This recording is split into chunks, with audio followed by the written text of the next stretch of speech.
표적이 필요 없는 세대라는 제목으로 말씀 증거하도록 하겠습니다. 지금은 코로나19 전염병으로 인해서 비행기 탈 일이 거의 없죠.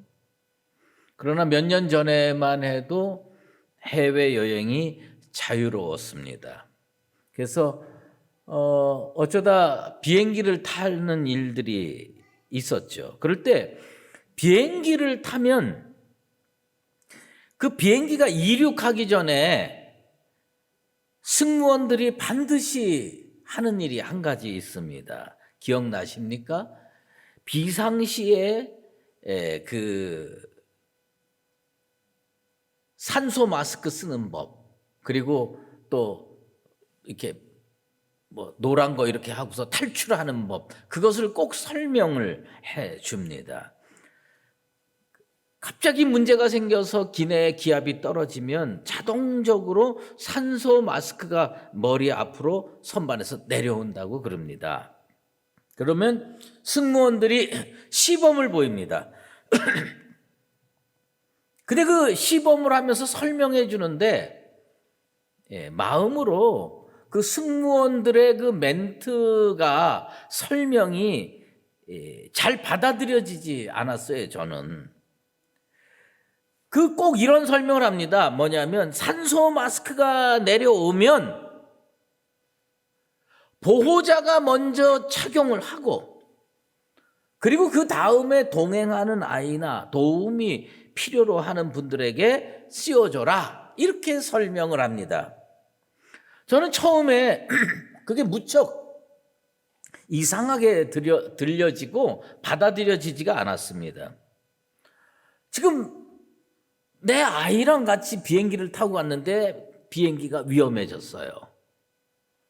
근데 산소 마스크를 씌워줘야 돼요. 근데 이 항공기에서는 뭐냐면 어떤 매뉴얼을 우리에게 제시하냐면 부모가 먼저 써라. 그리고 그 다음에 자식을 씌워줘라. 이렇게 이야기를 하는 겁니다. 그래서 제 생각으로는 어떤 생각이 드냐면, 아니 당연히 내 자식, 내 아들, 내 딸 먼저 씌워주고 나는 능력이 있으니까 그 다음에 쓰면 되지 않겠나, 이렇게 생각을 하는데, 그 많은 경험을 토대로 만든 항공기의 비상 탈출 매뉴얼에는 내 생각과 전혀 다릅니다. 뭐냐? 너부터 먼저 살아야 된다. 너부터 먼저 살고 산소 마스크 쓰고 먼저 살고, 그리고 그 다음에 자녀에게 씌워주고 어려운 사람 도와주고, 그렇게 하라는 겁니다. 왜요? 그건 이기적인 행위가 아니라는 겁니다. 그것은 뭐냐? 내가 먼저 안 쓰고 산소가 부족하면 얘 도와줄 길도 없다는 거예요. 내가 먼저 산소 마스크를 딱 쓰고, 그리고 나서 내가 이 생명의 안전을 보장한 후에 자녀를 하면 이 아이도 살릴 수 있고 부모도 살릴 수 있다, 그 얘기예요. 그런데 이게 믿음의 부분에서도 비슷한 것 같아요.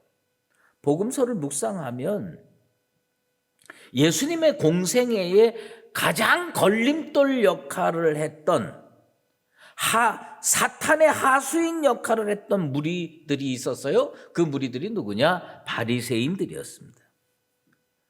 성경을 읽어보면 참 이 사람들 참 못됐어요. 어쩌면 그들은 그렇게 한결같이 못될 수가 있을까? 그들의 영혼은요, 산소호흡기를 안 맨 것 같아요.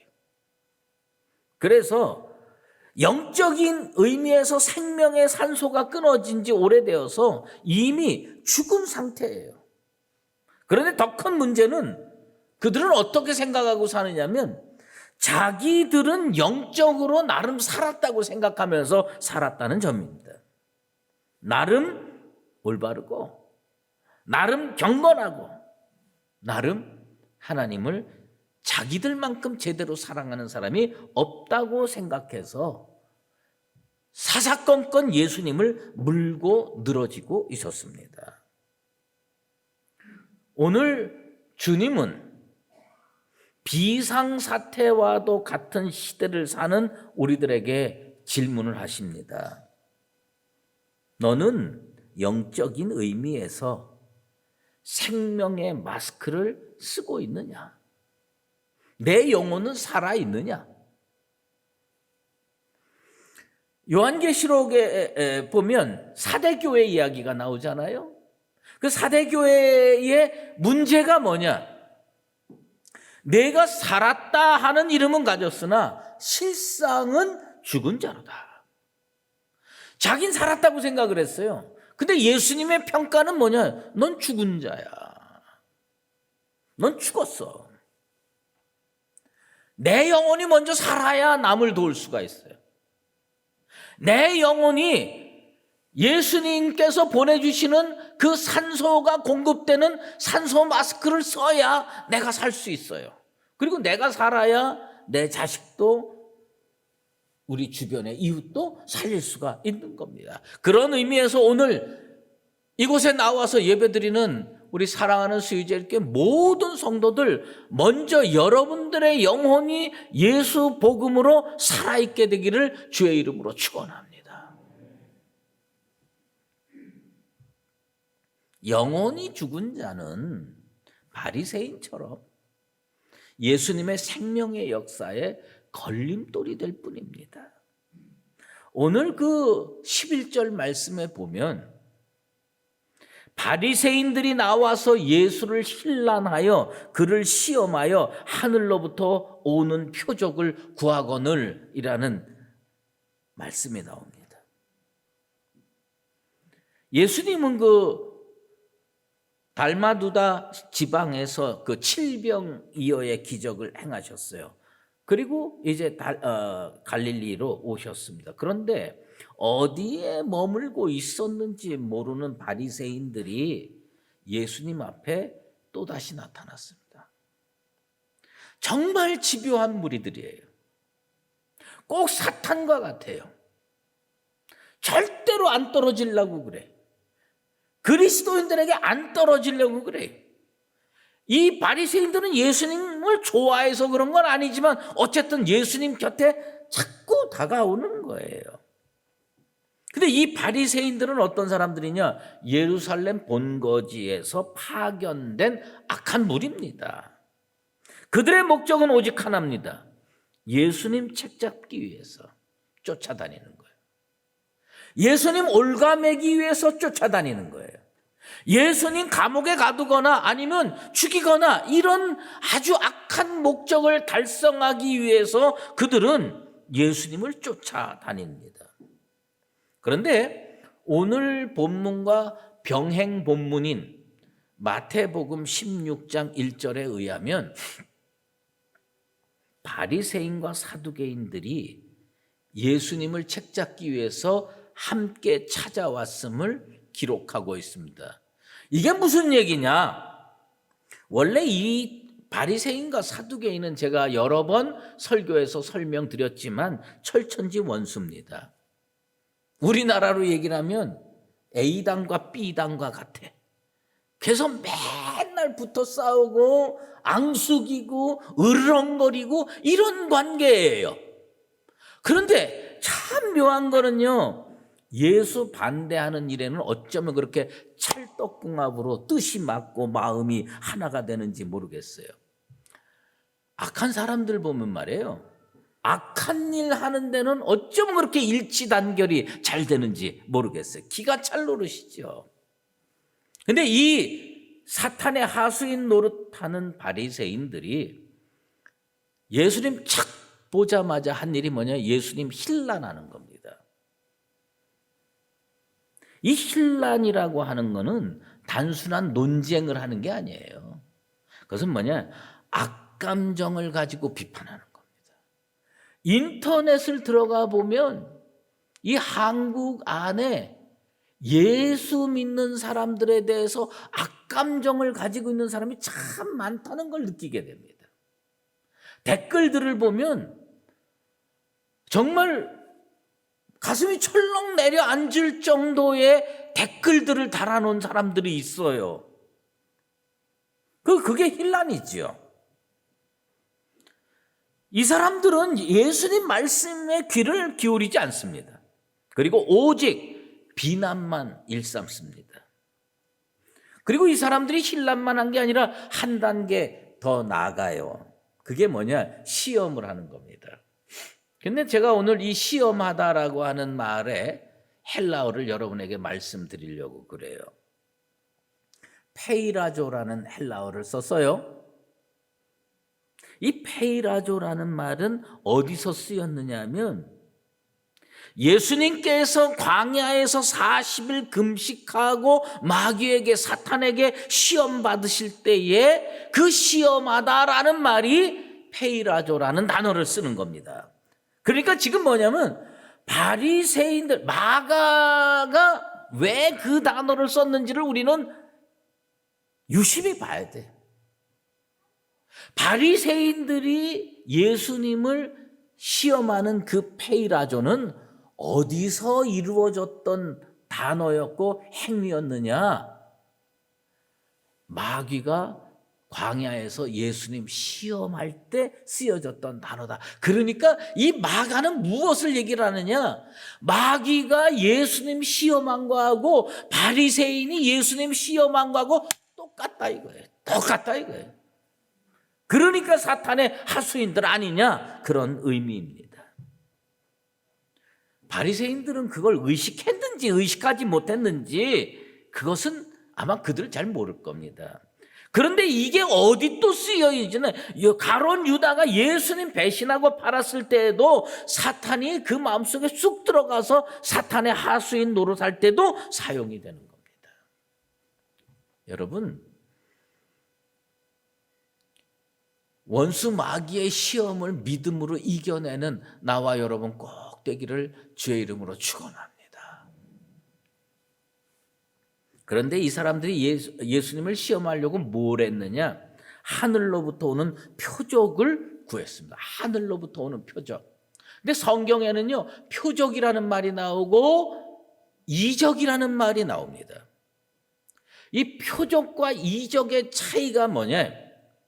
표적은 세메이온이라는 말을 쓰고요. 그 다음에 이적은 누나미스라고 하는 말을 쓰는데 그건 뭐냐면 이적은 신적인 존재의 힘이 드러나는 거예요. 신적인 존재의 힘이 드러나는 것을 우리는 성경에서 이적이라고 그래요. 그런데 표적은 뭐냐? 그 이적을 뛰어넘는 거예요. 이거는 오로지 신만이 알 수 있는 거예요. 오로지 하나님의 아들 하나님만이 알 수 있는 거예요. 그러면서 그 표적으로 사용되는 게 몇 가지 나오죠. 그게 뭐냐면 모세가 이스라엘 백성들 데리고 출애굽해서 광야 40년 하는데 매일 만나가 내립니다. 이건 표적이에요. 이건 그냥 단순한 이적을 뛰어넘는 겁니다. 어쩌다가 뭐 먹을 거 뚝 떨어지는 게 아니라 40년을 하루같이 쭉 만나가 오는 거, 이건 하나님만이 알 수 있는 거예요. 여호수아가 기브온 사람들을 도와주기 위해서 전쟁을 했는데 아모리 사람들과 전쟁을 하지 않습니까? 근데 그 아모리 사람과 전쟁을 할 때에 태양이 아얄론 골짜기에 딱 뜹니다. 그리고 중천에 머물러 있었어요. 이거는 단순한 두나미스, 단순한 기적, 이적이 아니라는 거예요. 이건 신만이, 하나님만이 할 수 있는 표적이라는 겁니다. 그런 의미에서 이 바리새인들이 주님을 찾아와서 하늘로부터 오는 표적을 구한 것은 뭐냐? 예수님을 사랑하기 때문에, 예수님을 신뢰하기 때문에, 예수님을 믿기 때문에 하는 게 아니라는 거예요. 그건 뭐냐? 예수님 꼬투리 잡으려고 그러는 거예요. 네가 하나님의 아들이라고 그러는데 과연 이런 거 할 수 있어? 하늘로부터 오는 표적을 보여줄 수 있어? 예수님의 기적 베풀면 그 사람들 뭐라고 비난했어요? 귀신을 힘입어서 귀신의 왕노로 타느라고 저런다라고 비난했던 겁니다. 불신앙에 가득 찬 사람들이 어떤 사람들이냐? 어떤 기적을 보여줘도, 어떤 표적을 보여줘도 거부할 준비가 되어 있는 사람이 불신앙의 사람이에요. 여러분, 이 마음에 그 악이 가득 차고 그런 사람들 보면요, 뭘 해줘도 반대합니다. 뭘 해줘도 비난해요. 좋다는 게 하나도 없어. 어쩌면 사사건건 그렇게 싫은 게 많은지 맨날 반대하고 맨날 거부하고 그래요. 불신앙이 뭐냐? 여기 거부하는 마음이에요. 불신앙이 하나님을 거부하는 거예요. 십자가를 거부하는 거예요. 예수를 거부하는 거예요. 성령을 거부하는 거예요. 그게 불신앙이에요. 다른 게 불신앙이 아니에요. 혹시 여러분들이 신앙생활 하다가 어느 날 내 마음속에 자꾸 교회가 하거나 이런 신앙적인 것에 대해서 거부하는 마음이 생기면, 아, 내가 시험이 들었구나. 그런데 그 바리새인들의 태도에 대해서 예수님 어떻게 했냐? 마음속으로 깊이 탄식했습니다. 그리고 예수님은 그들에게 이 세대의 표적을 주지 아니하리라 말씀하셨어요. 예수님이요 깊이 탄식했습니다. 이것은 뭐냐면 예수님 마음속에 저 존재의 밑바닥에서부터 올라오는 의분이며 슬픔입니다. 탄식, 예수님이 탄식하는. 그럼 뭐냐? 아유, 쟤네들은 안 되는구나. 예수님과 여러분과의 관계에서 예수님의 탄식이 나오지 않게 되기를 축원합니다. 네. 예수님이 딱 보고, 아유, 그래도 가능성이 있어. 그래도 참 미래가 소망이 있어. 이래야지.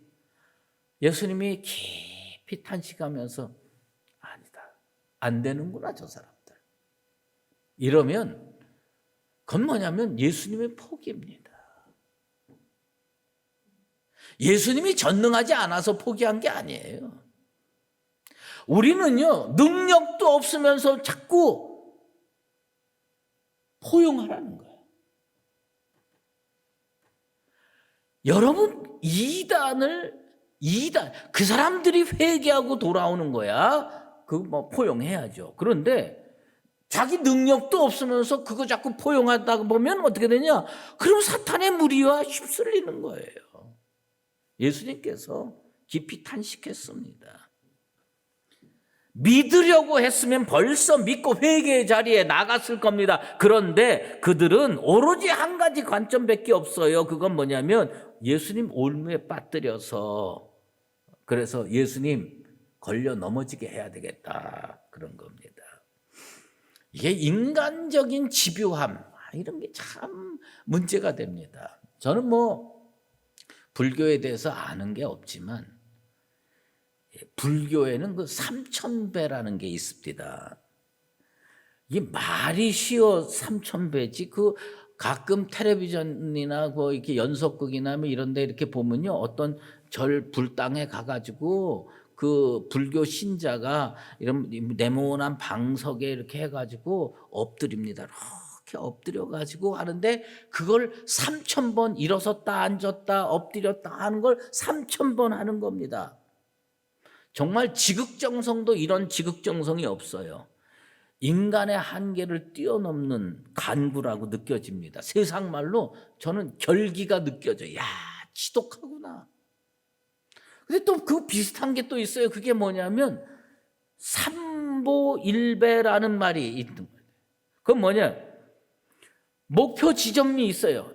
여기서부터 어디까지 가리라 하는 목표 지점이 있고요. 그 목표 지점까지 3걸음 걷고 한 번 절하고, 3걸음 걷고 한 번 또 엎드려 절하고, 이런 거를 목표 지점까지 가는 거예요. 그거를 삼보일배라고 합니다. 그냥 아주 정말 간절히 바라는 거 있으면 3,000배를 하거나 삼보일배를 하는 거예요. 나는요, 예수 믿는 게 왜 좋으냐면 우리 그런 거 안 해도 구원받아. 우리 그런 거 안 해도 진짜 우리 주님의 은혜로 머리끝부터 발끝까지 내 죄가 예수 보혈로 씻음 받는 줄로 믿습니다. 우리 보러 3,000배 하라 그러면 우리 허리 끊어져. 물론 지독한 분들은 또 하겠지. 근데 저같이 말랑말랑한 사람은 그거 안 됩니다. 네, 보니까 아주 오래전인 것 같아요. 어느 여류 정치인이 자신의 어떤 목표를 이루기 위해서 15km를 2박 3일 동안 삼보 1배 하면서 가는 게 뉴스에 나왔어요. 난 그걸 보면서 제가 그때 그 생각을 했어요. 야, 저 여자분과 엮이면 나는 죽겠구나. 야, 어떻게 그걸 15km를요, 삼보 가서 엎드려. 또 일어서서 삼보 가서 엎드려. 근데 보니까 아스팔트로 가더만요, 아스팔트. 그럼 무릎은 얼마나 아프고, 허리는 또 얼마나 아프고, 그런데 그거를 해내더라고요. 근데 내가 그걸 보면서 느낀 게 있어요. 바리새인하고 똑같구나. 집요하기가 예수님 십자가에 못 박으려고 집요하기가 이를 데가 없어요. 그들은요, 자기 의에 사로잡혀 있어. 내가 옳다. 우리가 옳다. 그리고 예수님의 입에서 탄식이 나올 정도로 말하고 행동합니다.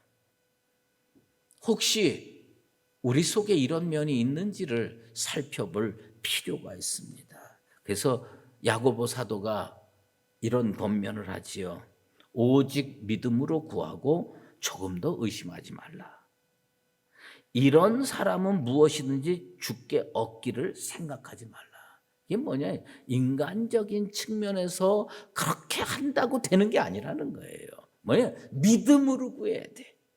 예수님 올가매려고, 예수님 반대하려고, 예수님 십자가에 못 박으려고 그렇게 집요하게 쫓아다니는 그 사탄의 하수인들처럼 살아서는 안 된다.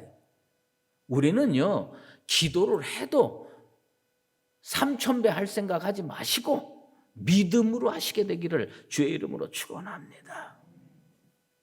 예수님께서 단호하게 거부하셨어요. 어찌하여 이 세대가 표적을 구하느냐. 요나의 표적밖에 없는 거예요. 우리는요, 자랑할 게 뭐냐? 예수 십자가밖에 없는 줄로 믿습니다. 13절에 보면 그런 말씀이 나와요. 그들을 떠나 다시 배에 올라 건너편으로 가시니라. 복음서를 읽다 보면 예수님의 묘한 습관이 나타납니다. 그게 뭐냐면 바리새인처럼 악한 무리가 집요하게 달려들면 예수님이 그렇게 능력이 많은데 예수님이 하나님의 아들인데요. 어떡하냐? 예수님 그들을 떠나요. 그들을 떠나서 건너편으로 가십니다. 또 여기 갔다가 막 말씀 증거하고 기적을 행하고 사랑을 베풀고 그러다가 또 바리새인이나 사두개인들이 와가지고 들들들들 볶으면 예수님 거기를 떠나서 또 건너편으로 가세요. 그런데 이 오늘 주님은요, 달마누다 지방에서 어디로 가느냐? 건너편이 어디냐? 벳세다 지방입니다. 벳세다 지방이에요.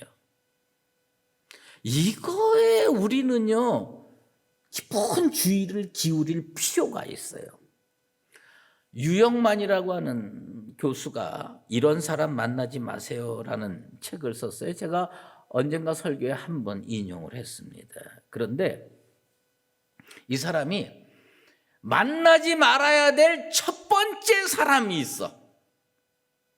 이런 사람 만나지 마세요. 그런데 만나지 말아야 될 두 번째, 세 번째가 아니라 첫 번째 종류의 사람이 있는데 그 사람은 어떤 사람이냐? 귀 막힌 사람이라는 거예요. 귀가 막힌 사람. 이 귀가 막힌 사람이 여러분 어떤 사람이라고 해요? 귀가 안 들리는 사람을 말하는 게 아닙니다. 이 양반이 얘기하는 것은 뭐냐면 귀가 막힌 사람은 왜 귀가 막혔는지를 알아야 된다는 거야. 근데 제가 그 책을 읽으면서 동의가 되더라고요. 그게 뭐냐? 귀가 막힌 사람은 자기 마음속에 대답이 있는 사람이라는 거예요. 자기 마음속에 정답이 있는 사람이라는 거예요. 바리새인들이 예수님 설교를 못 들었겠어요? 바리새인들이 예수님 말씀을 전혀 못 들었기 때문에 그렇게 반대하는 걸까요? 아니에요. 그들은 예수님 앞에 나와서 예수님 말씀 다 10번, 100번 듣는데 왜 변화가 안 되느냐? 여기 마음속에 답이 있는 거야. 내가 오라. 저기서 말씀 증거하는 저 예수라고 하는 사람이 틀렸어. 이 정답이 여기 마음속에 있어.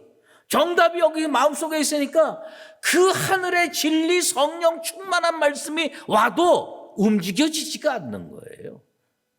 여기 정답이 있으면 귀가 안 들립니다. 여러분, 귀가 열리게 되기를 축원합니다. 그거 귀가 열리는 건 어떤 거냐? 귀가 열리는 건 다른 게 아닙니다. 나 같은 죄인이 무슨 정답이냐? 예수님 말씀대로 살아야 되겠다라고 생각할 때 그 말씀이 들리는 거예요. 예수님 말씀이 내 귀에 들리려면 내 마음속에 정답 가지고 가면 안 들리는 거예요. 내 마음속에 뭐가 있어야 되느냐?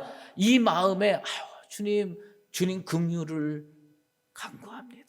나같이 부족한 사람에게 말씀으로 채워주소서, 진리로 채워주소서. 그 예수님께서 말씀하면요, 그 말씀이 확 들어오는 거예요. 그리고 여기 새겨지는 거예요. 그리고 그 말씀대로 살 수가 있는 거예요. 이 예수님께서요, 거기를 떠나서 어디로냐? 바다 건너가지고 호수 건너가지고 벳세다 지방으로 갔어요. 여러분, 예수님이 왜 벳세다로 갔을 거라고 생각해요? 저는 그렇게 상상하는 거예요. 뭐냐? 우리 주님은 이 기가 막힌 사람들, 예수님 말씀을 받아들이지 않는 사람들을 떠나서 건너편으로 갔는데 이 벳세다에서 무슨 일이 있었습니까? 그 전에 장정만 5,000명 와가지고 말씀 사모하면서 들어서 인생이 바뀌고 삶이 바뀌고 은혜 받고 충만하게 되는 걸 보고 오병이어의 기적을 일으켰지 않습니까? 주님이 어디를 가느냐? 말씀 사모하는 사람들 찾아서 가시는 겁니다. 오늘 나는 우리 교회가 주님께서 세상에 어디 다니시다가 꼭 바리새인과 같으네 이 사람들, 그리고 그 건너편으로 온 게 우리 교회가 되기를 소망합니다. 예수님이 그 수의제일교회 가면 그 말씀 사모하는 사람들이 있어. 내가 말하면 다 진리로 받아들이고 내가 선포하면 다 아멘으로 받아들이고 삶이 바뀌고 인생이 바뀌고 그리고 그 말씀 들고 세상에 나가서 증거하는 사람들이 그 수의제일교회에 많아. 그래가지고 우리 주님이 건너편으로 가셨는데 그 건너편으로 가서 주님께서 다시 새롭게 선포하시는 것이 우리 수의제일교회가 반드시 되어야 할 줄로 믿습니다. 주님께서 마음문 두드리고 계신데 주님, 나는 이미 정답이 이 마음속에 있어요. 내가 예수님 몇십 년을 믿었는데 제 마음에 정답이 없을 것 같아요. 그러다가 바리새인 됩니다. 오늘도 주님 앞에 정말 빈 마음으로 나와서 주님이 주시는 그 말씀을 주님이 오늘 내게 또 새로운 정답으로 주시는구나. 그 말씀을 받아들여서 인생이 바뀌고 성령 충만하고 은혜 충만한 나와 여러분 되시기를 바랍니다. 불신앙, 바리새인의 불신앙은 치유가 불가능했어요. 주님께서 거기를 떠났습니다. 주님 어디로 가셨느냐? 표적을 구하는 사람들을 찾아간 게 아니라 우리 주님 말씀 사모하는 사람들을 찾아가셨습니다. 난 우리 교회가 표적을 구하는 교회가 아니라 은혜를 사모하고 긍휼을 사모하고 말씀을 사모하는 교회가 돼서 주님이 찾아올 만한 교회와 성도 되시기를 예수 그리스도의 이름으로 축원합니다. 기도하겠습니다. 하나님 아버지 감사합니다. 우리가 살다 보면 내가 신앙 좋은 것 같고 내가 믿음 좋은 것 같고 내가 잘 사는 것 같아서 나도 모르게 바리새인화 될 가능성이 많습니다. 오늘 이 자리에 나와서 주님 앞에 엎드려 간구드리오니 주님, 나의 이 견고한 자기의를 깨뜨려 주시옵소서. 그리고 내 마음이 열리고 내 귀가 열리고 내 눈이 열려서 주님이 그들 있던 곳을 떠나서 건너편으로 가셔서 찾아가신 곳이 내가 되길 원하고 우리 교회가 되기를 소망합니다. 주여, 오늘도 찾아와 주신 줄로 믿고 주님이 주신 말씀 가슴판에 새기고 이 땅에 살면서 승리로 나아가는 우리 모두가 되게 하여 주시옵소서. 예수 그리스도 이름으로 기도드리옵나이다. 이제는 우리 주 예수 그리스도의 은혜와 하나님 아버지의 극진하신 사랑하심과 성령의 인도하시고 교통하심이 사모하는 자세로 주님을 기다리며 주님께서 말씀 가지고 찾아오시는 그 거룩한 삶을 살기로 작정하는 사랑하는 수유제일교회 모든 믿음의 권속들과 주님의 몸된 교회와 믿음으로 다시 일어나기를 원하는 이하은 청년 위에 이제로 영원히 함께 계시옵기를 간절히 축원하옵나이다.